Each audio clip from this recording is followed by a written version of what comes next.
আজকের আলোচ্য বিষয় হচ্ছে চার্লসের সূত্র। এই চার্লসের সূত্র আমরা বঙ্কেম আড্ডা এই চ্যানেলের মাধ্যমে জানব। তাই তাড়াতাড়ি চ্যানেলটাকে সাবস্ক্রাইব করে দিন আর পাশে থাকা বেল আইকনটিকে বাজিয়ে দিন। এবার শুরু করা যাক চার্লসের সূত্র। নির্দিষ্ট চাপে নির্দিষ্ট ভরের কোনো গ্যাসের আয়তন প্রতি ডিগ্রি সেন্টিগ্রেড উষ্ণতা বৃদ্ধি বা হ্রাসের জন্য 0 ডিগ্রি সেন্টিগ্রেড উষ্ণতায় গ্যাসটির আয়তনের 1/273 অংশ বৃদ্ধি বা হ্রাস পায়।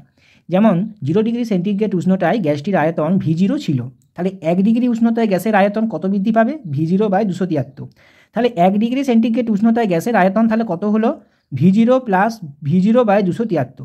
তাহলে 2 ডিগ্রি সেন্টিগ্রেড উষ্ণতায় গ্যাসের আয়তন কত হবে? V0 plus V0/273 plus V0/273। মানে যত ডিগ্রি বাড়বে তত V0/273 বৃদ্ধি পাবে। সেরকম করে T ডিগ্রি সেন্টিগ্রেড উষ্ণতায় গ্যাসের আয়তন তাহলে কত হবে? VT = V0 plus T dot V0/273। তাহলে V0টা কমন নিয়ে নেওয়া যাক। তাহলে VT = V0 দিয়ে ব্র্যাকেটের ভিতর 1 প্লাস T/273 এরকম করে স্ক্রিনে দেওয়া আছে। সবার শেষে কত দাঁড়ালো? VT = K dot T। তাহলে VT প্রপোর্শনাল টু T। এটি হলো চার্লসের সূত্র।